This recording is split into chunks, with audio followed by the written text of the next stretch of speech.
Different questions. What is the question? I didn't hear properly.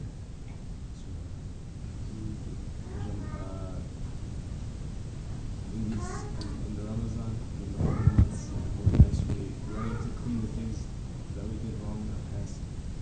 And I'm asking that how we can also how we can move forward in this way of Allah subhanahu wa ta'ala if we have so many wrong things from our past that we're asking for forgiveness.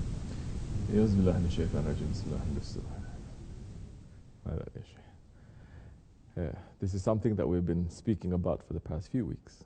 It's not just tonight.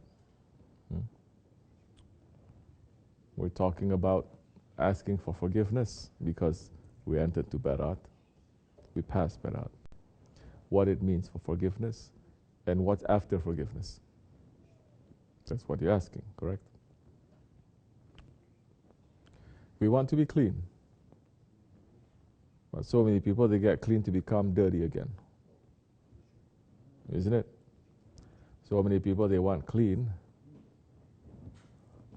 because they cannot carry that dirtiness anymore. Not because they want to come closer to Allah. Do you understand? Like American way. I'm sorry. They say I'm sorry because there is a conflict there.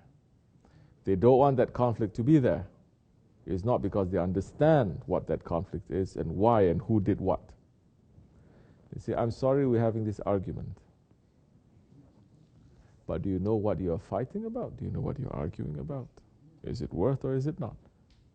So it's just a feeling that you want to get rid of.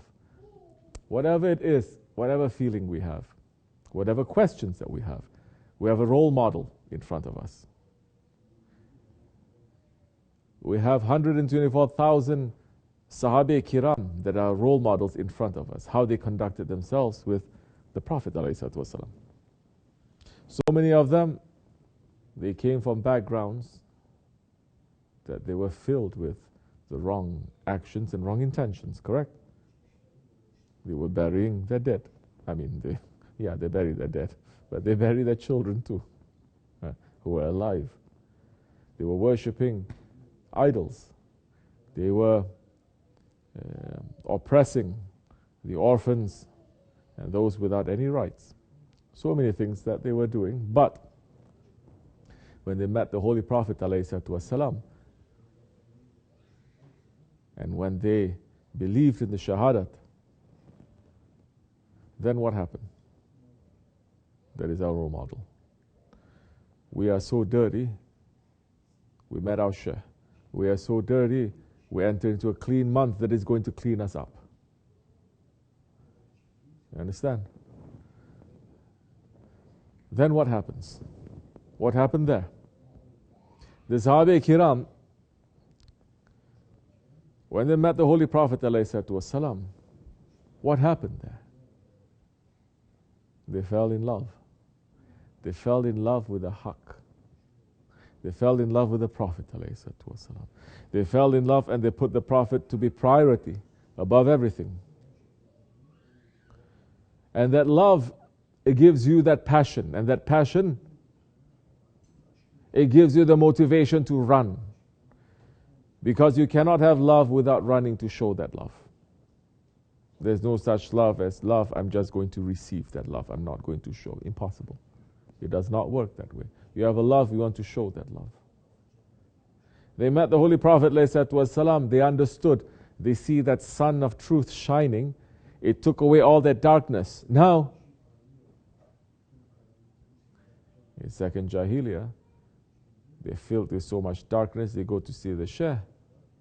After the Sheikh cleans them up, then they say, goodbye, adios. Now I'm clean, very good, farewell, goodbye. And then they go and they continue with their lives. You understand? So what happens after forgiveness? We spoke about forgiveness, what it really means to ask for forgiveness. So easy for people to throw away terms here and there, Tabatun Nasuha and all this. But what it means now? Do you really understand? Is it something that you have done wrong when you pull that tasbih, when you say Astaghfirullah al-Azim wa atubu ilayh? Do you understand? So now, you ask for forgiveness. Forgiveness is granted to you. The believer must think. The believer must know what happens after that. In reality, the believer has just to reflect. Just to what? Remember. Because we have all this knowledge in front of us. Even if it's not reading from books or someone telling you, you understand by your intelligence that Allah has given to you. Holy Prophet ﷺ with his Sahabe Kiram, he pulled them out from darkness, and then what happened to them? They walked away from him to say, now I'm going to continue with my life. Now that you've given me light, you've given me truth, you've given me iman, now I can walk away and continue with my life. What did they do? They ran for his sake. They ran for Allah's sake. They gave up everything. Now Allah has put the love for the Prophet. Now no longer they're saying astaghfirullah because of the love of themselves. You understand? So many, we're still stuck at that level where we say astaghfirullah because we love ourselves more. Not because we angered Allah, but we don't want to go to hell, because we don't want to be punished. Not because we've really made Allah to be unhappy with us, because our maqsood is to make, our purpose is to make Allah to be pleased with us. If He's not pleased with us, that is the biggest punishment. If He's not pleased with us, even if He puts us into a paradise, that is going to be a hell for us, isn't it? If He's pleased with us, we can be in the middle of a fire. It is a paradise. It is a rose garden. So now, you are forgiven. And Allah is promising to forgive. Then what? Then what? What are you going to do? Sahabe Kiram, one time they look at the Prophet ﷺ was enough to transform them completely. Then what did they do? They said, now you are on top of my head. Now your life is our life. Our lives are sacrificed to you. And they run now to build Islam. For the believer, they are all role models. We must be following in their footsteps. So now in this month of Ramazan, we're asking for forgiveness. Forgiveness for what? Why are we asking forgiveness? Really?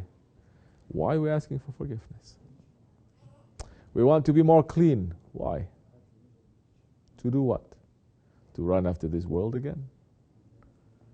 To run after the pleasures and the treasures, to collect more from this world now that you have more energy because the cleanness gives you more energy.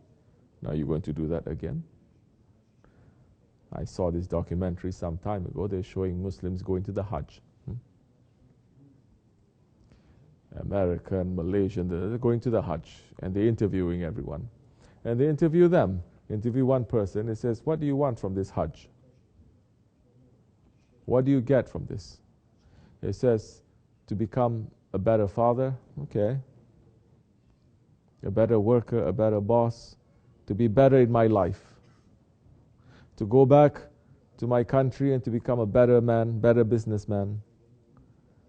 I said, then you have not learned. Because we enter into that Haram-i-Sharif, changing our regular clothes into the coffin, into the shroud. We're gathering in the plains of Arafat. Everything is in rehearsal of death. You enter into the Hajj. You enter into that reality where this world is just illusion, and the reality of coming close to your Allah, that you're not going to be bothered by this world anymore and to be attracted to this world anymore. People in the old days, they go to the Hajj with the intention never to come back, to die, isn't it? To be clean, to be taken away. Now, people are going to the Hajj because they want to come back to become better. Then, again, you have a business dealing with Allah. Then you go into Allah, not to go to your Mawla, not to go to the hereafter, you go to Allah to have a better dunya. So now we enter into this month of Ramazan to ask for forgiveness. Forgiveness, and then what? What were we going to do? What are you going to do now that you are cleaned? Run in the way of Allah. Run in the way of the Prophet ﷺ. Put him priority. Then slowly, step by step, you understand what it means, putting him in priority. What is he putting in priority? Yes, he's serving Allah subhanahu wa ta'ala. But he came for the ummah. Now then you start to look, who is the ummah? What is the ummah? You start to look right, left, you start to look up, and you start to look down. You start to understand them. Then you start to have a community. You start to become better ones running for the way of Haqq.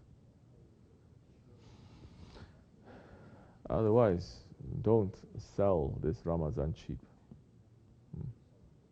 Don't sell it cheap.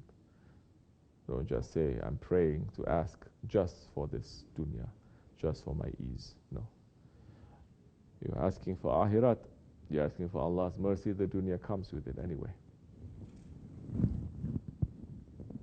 Yeah. But when you talk about cleaning ourselves up permanently, nothing is going to clean it permanently other than to pass from this world for the sake of Allah. To give up your life for the sake of Allah. Yes. What the word is that so many are afraid to say these times, jihad. To struggle in the way of Allah. To struggle in the way of Allah, pulling a sword, physically it is a small jihad. The bigger jihad is to struggle against your nafs. This is what we are doing. Struggling against our nafs. And we hope that Allah takes our life. When death comes, we are still engaging in the fight against our nafs. Understand? How, in a way, it is very huge, but in another way, it is very simple. The end of their ways is the beginning of ours. Inshallah Rahman, may we live and may we die for the sake of Allah. Like what we are saying, especially in the Shafi'i mazhab, the dua that they say before they recite the Fatiha, which is taken from the Quran al-Karim. BismillahirRahmanirRahim. Inna salati wa nuhsuki wa mahyaya wa mamati lillahi rabbil alameen. My prayers, my ibadat, my life and my death is only for Allah. If you really believe in this, not just reciting with very nice Arabic, but really you are believing in this, then impossible you're not going to wake up to say, I'm saying these words that I'm living today for the sake of Allah. But what have I done for the sake of Allah today? You cannot do so many things, but you can fight against your ego. You can say, my ego wants me to do this wrong thing, and I struggle and I fight and I win for the sake of Allah. That you can say. And this Ramazan, it is nothing but fighting against our ego. Inshallah, may be blessed. May Allah forgive me and bless you, inshallah Rahman. And all those who are sincere. All other ones, may they come back to their senses. May fitnah leave our association. May we continue with our caravan, although there's so many dogs barking. May Allah subhanahu wa ta'ala grant us the himmat. May the Prophet grant us the himmat. May Shaykh Maulana grant us the himmat. May Sahib al-Sahib grant us the himmat to continue and to be successful, inshallah. Wa min Allahu tawfiq. Al-Fatiha. Ameen. Assalamu alaikum wa rahmatullahi wa barakatuh. Okay, give the drinks. Any question anyone has? Say.